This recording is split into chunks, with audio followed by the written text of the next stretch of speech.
At the 2026 Miami Open, the top player in the world, Aryna Sabalenka, was on the verge of being removed from the main stadium court. Carlos Alcaraz and João Fonseca retained their priority positions, but they almost relocated to a lesser arena. Additionally, the women's final was sold out by the same tournament that nearly killed its own winner. There were 16,830 individuals crammed into that stadium. This isn't a tale about empty seats. Rather, it's about a sport surpassing attendance records at the front door but subtly eroding confidence in the background.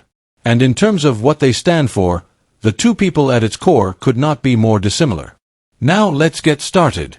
I enjoy her game, so I'll watch her try to keep becoming better after that. She certainly wants to improve upon her current situation. She can take the ball early and reroute it, and she has excellent hand-eye coordination. However, I always enjoy the fan stuff because when players from smaller nations reach the top, their supporters are quite enthusiastic. You most likely noticed headlines like, Eala fans, boycott the WTA Final, or empty stadium after Eala leaves Miami. Not for the truth, but for hits. Because these are the true numbers for the Miami Open in 2026. Over 410,000 people were expected to attend the entire 15-day event, following a trend that broke the 400,000 mark for the first time in tournament history in 2025, with 405,448 attendees. With 16,830 spectators, the women's final between Sabalenka and Goff was a full sellout, and ticket and hospitality revenue increased by 10%. That's the background. Since the feeling of acrosis wasn't formed out of thin air, let's now discuss what actually caused it.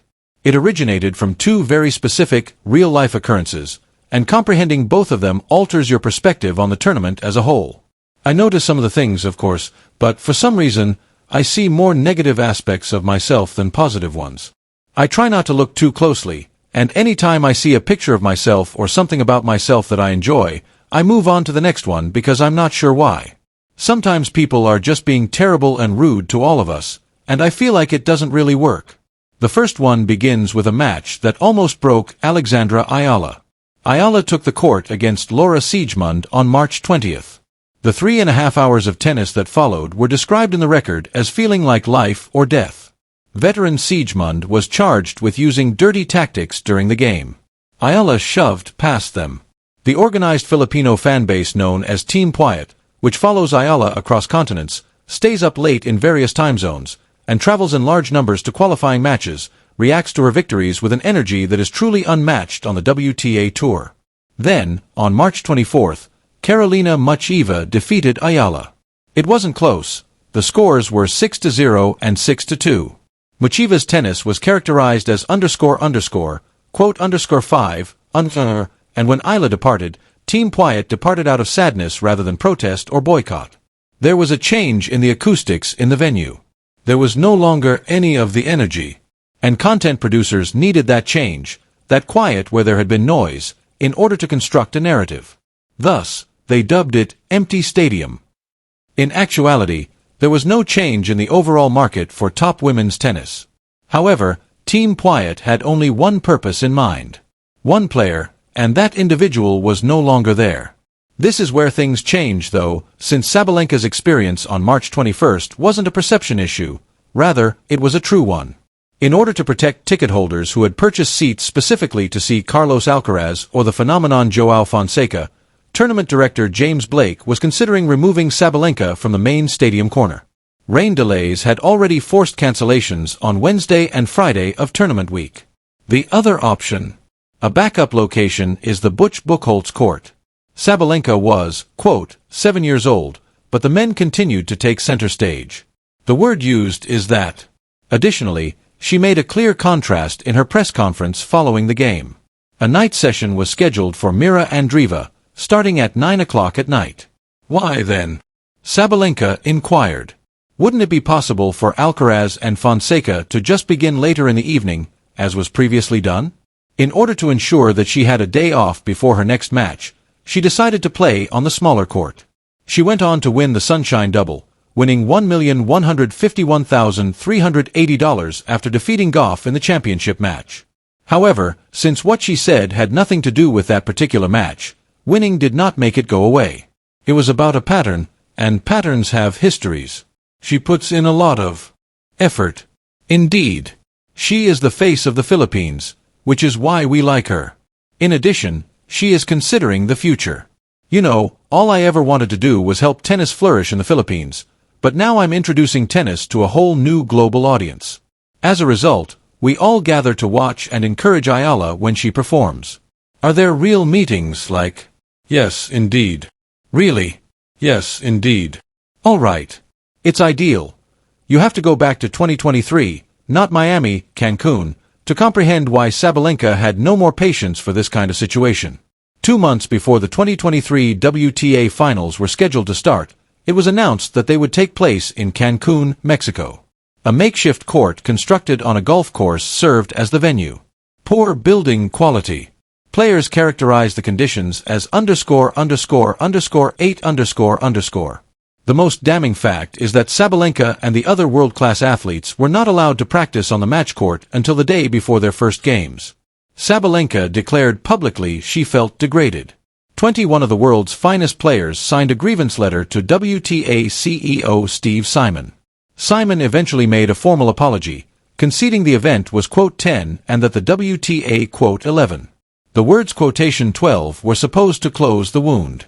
What they actually did was establish an expectation that if the WTA stated it accepted responsibility, it would act differently going forward.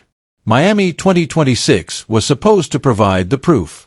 And when Sabalenka was staring down a potential move to the Butch Buchholz court while male stars had the main stage, the golf course courts, the 24-hour notice, the Cancun letter, it all came back.